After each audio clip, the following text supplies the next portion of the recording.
Hello everyone. An animal that vanished from the Earth 13,000 years ago, the direwolf, is reportedly making a comeback thanks to genetic engineering, as claimed by the Colossal Biosciences company.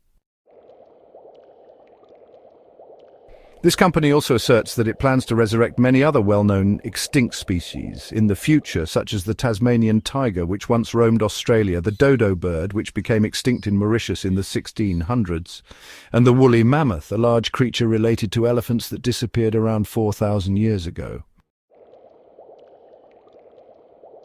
According to Colossal Biosciences, the direwolf is their first successful attempt at de-extinction. This species gained fame through the Game of Thrones TV series, where several main characters had pet direwolves. Inspired by this, the two direwolves born through the company's efforts were named Romulus and Remus.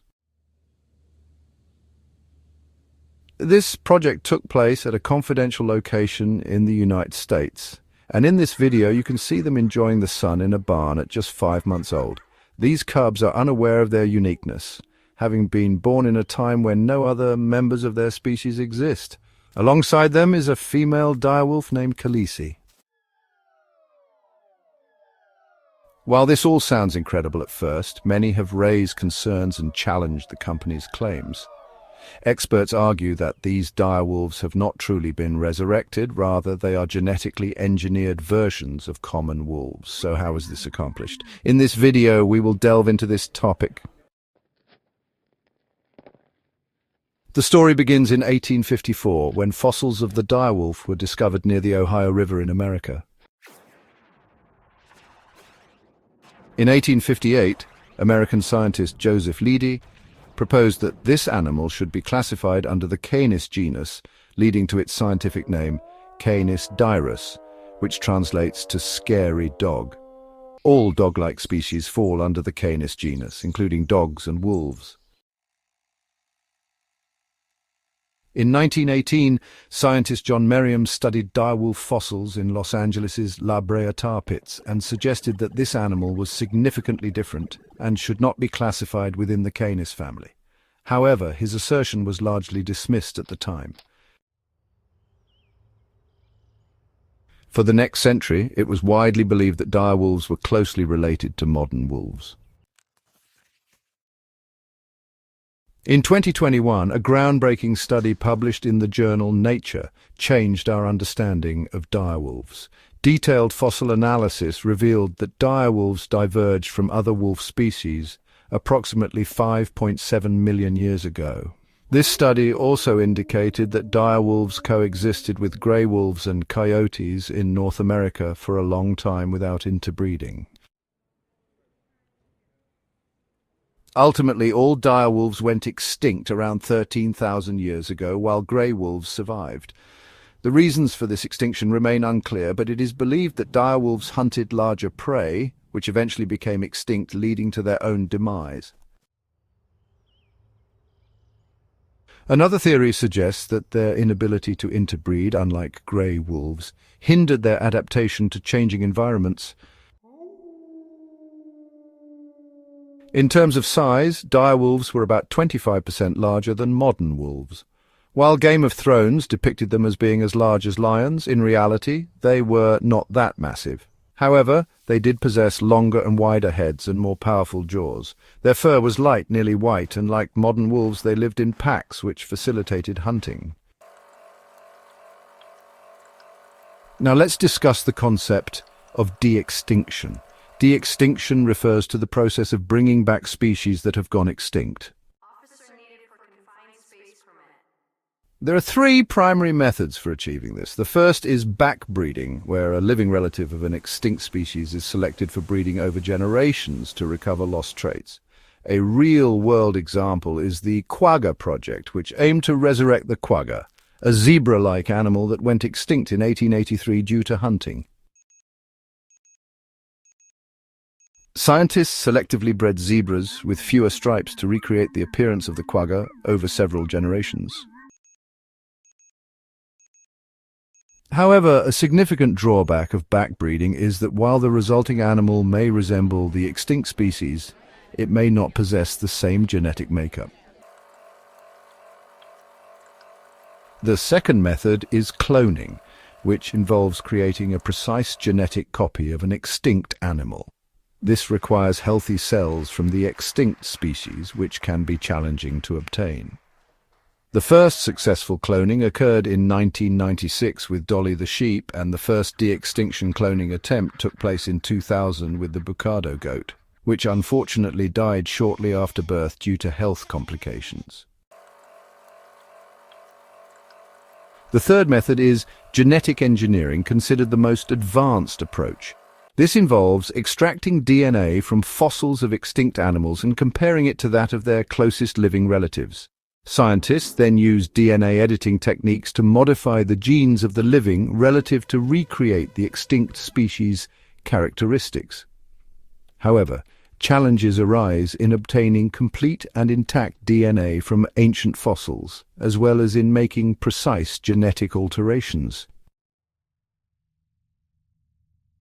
In 2021, American billionaire Ben Lamb and prominent geneticist George Church came together to establish a company called Colossal Biosciences with a singular focus: de-extinction. Their flagship initiative aims to resurrect the woolly mammoth, which has been extinct for 4,000 years. As I mentioned earlier, they also plan to bring back the Tasmanian tiger and the dodo bird. However, each of these projects presents significant challenges. The closest living relative of the woolly mammoth is the Asian elephant, which has a lengthy gestation period of 22 months, the longest of any mammal. The Tasmanian tiger, being a marsupial, poses its own difficulties, as scientists would need to create an artificial womb for its offspring. The dodo bird, on the other hand, lays eggs, complicating genetic manipulation efforts. In 2023, Colossal Biosciences convened a meeting to discuss which animal would be the best candidate for their de-extinction process. The direwolf was proposed, largely due to its popularity in pop culture, including references in Game of Thrones, World of Warcraft, and Dungeons and Dragons. This choice was made with the expectation that it would generate significant publicity. By the summer of 2023, the Colossal team began their work on the Direwolf project, with the first hurdle being the acquisition of high-quality DNA samples. They identified two promising specimens: a 13,000-year-old direwolf tooth from Ohio's Sheridan Cave and a 70,000-year-old skull from Idaho's American Falls Reservoir. Using these fossils, they initiated gene sequencing and discovered a wealth of data, 500 times more than what was previously available. However, they did not uncover the complete genome of the direwolf, only fragments of its DNA, and the exact percentage of DNA recovered has not been disclosed. The next step involved comparing the direwolf's DNA to that of the grey wolf, which the company claims is its closest living relative, sharing 99.5% of their DNA. This similarity simplifies the process, as it allows researchers to understand how specific genes function in grey wolves and anticipate similar behavior in direwolves. The third step was to identify which genes in the grey wolf's DNA needed alteration to resemble the direwolf. They selected 14 specific genes that influence external traits such as size, head dimensions, fur color, and fluffiness. The fourth step involved using gene editing technology, specifically CRISPR-Cas9, to implement these changes. This technology, often referred to as genetic scissors, was awarded the Nobel Prize in Chemistry in 2020 to French scientist Emmanuel Charpentier and American scientist Jennifer Doudna. Colossal Biosciences made 20 modifications across the 14 genes of the grey wolf and cultivated thousands of these edited cells in a laboratory. By mid-2024, they extracted the nuclei from these modified cells and also removed the nuclei from egg cells taken from dogs. The modified nuclei were then inserted into the dog egg cells. A total of 45 embryos were implanted into 2 dogs, but only 2 embryos successfully developed. On October 1st, 2024, a C-section was performed on the pregnant dogs, resulting in the birth of two direwolf puppies named Romulus and Remus after the mythological founders of Rome. Initially, the team planned to wait for a natural birth, but concerns about the size of the puppies led them to opt for a C-section. In their early days, the direwolf puppies were fed milk from their surrogate mothers, but this was insufficient for their metabolic needs, so they were soon bottle-fed. Technically, these two cubs are clones, sharing identical DNA. Interestingly, despite being twins, they exhibited different behaviors from birth. Remus was more adventurous, while Romulus was somewhat timid. This highlights a common misconception about clones. People often assume that clones will look and behave identically. In reality, even with the same DNA, behavior and personality can vary significantly due to environmental factors and individual experiences. On January 30th, 2025, a female direwolf named Colossal was born. Ben Lamb, one of the company's founders, stated that these three direwolves will not be allowed to breed. The company plans to facilitate the birth of only 3 to 5 more animals through genetic engineering, which will be kept in a secure preserve protected by a 10-foot-high fence and drone surveillance. Only a select few billionaires will be permitted to visit them occasionally. Consider the perspective of these direwolves. They are at an age when they would typically learn to hunt from their parents, yet they have no parents and have never encountered other wolves. Their lives will be spent in a highly controlled environment, vastly different from the natural existence of their extinct counterparts. In 10 to 20 years, once these wolves pass away, they may face a fate similar to that of the Bucado goat, becoming the second species to go extinct a second time. From a scientific perspective, this endeavor is undoubtedly a remarkable achievement. However, the criticism it has received is also warranted. The essence of de-extinction should not merely be about resurrecting an animal for display, photography, or entertainment purposes. It should involve reintegrating that species into our planet and its ecosystems, restoring the ecological roles they once held. For instance, woolly mammoths played a crucial role in maintaining the Siberian grasslands, making them vital components of their ecosystems. The pressing question is whether a resurrected animal like the direwolf can find its place in today's ecological framework. Proponents argue that since the direwolf was a large predator, its return could help address the current shortage of hunting animals. However, when a private company invests millions into this project, one must question whether their motivation is truly ecological restoration or profit. The likelihood is that these animals will end up as attractions in a zoo, serving primarily as entertainment for visitors. Moreover, it's important to note that the direwolf went extinct naturally, without significant human interference.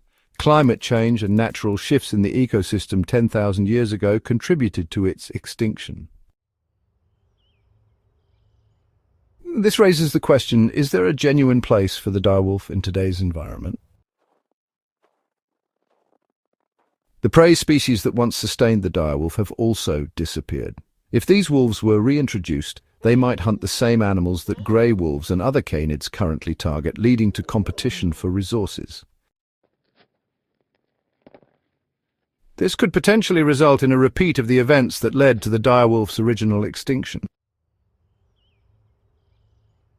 All of this assumes that these creatures are indeed true direwolves. However, the reality is likely different. They are genetically engineered versions of grey wolves, modified with 14 altered genes. Considering that a genome contains millions of genes, this means that less than 0.0001% of the genetic material has been changed.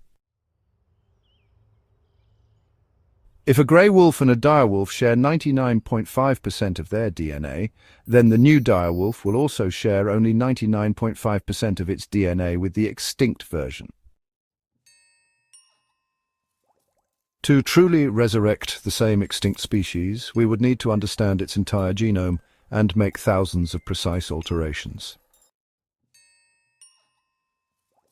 For context, humans and chimpanzees share 98.8% of their DNA. If scientists were to claim they had made 14 changes to a chimpanzee's DNA to make it more human-like, would that make it a human? Absolutely not. Our focus should be on using our technological advancements and resources to protect living species that are currently on the brink of extinction. Take the northern white rhino, for example. In 1970, over 500 of these rhinos roamed Africa, but today only 2 remain. These 2 are aging, and once they pass, the northern white rhino will be lost forever. What took millions of years of evolution to create is now at risk due to human actions. Scientists are actively exploring ways to save this species using modern technology, but we often only take action when it's too late. There are countless endangered species that can still be preserved without resorting to expensive technological solutions. We simply need to prioritize the protection of our forests and ecosystems, holding accountable those in power, including politicians and law enforcement. While scientists are diligently working to address these issues, we must also consider the roles of others who are not contributing. A United Nations report from May 2019 indicated that over 1 million species of plants and animals are currently facing the threat of mass extinction. If we take action to protect these species now, we may eliminate the need for future de-extinction efforts. As the saying goes, an ounce of prevention is worth a pound of cure. If you found this video engaging, you might also enjoy my vlog where I visit the La Brea tar pits in Los Angeles, the site where the DNA of the direwolf was discovered. I was surprised to learn about the direwolf fossils found there, and in the vlog we explore the museum and discover what other extinct species have been uncovered. You can click here to watch it. Thank you.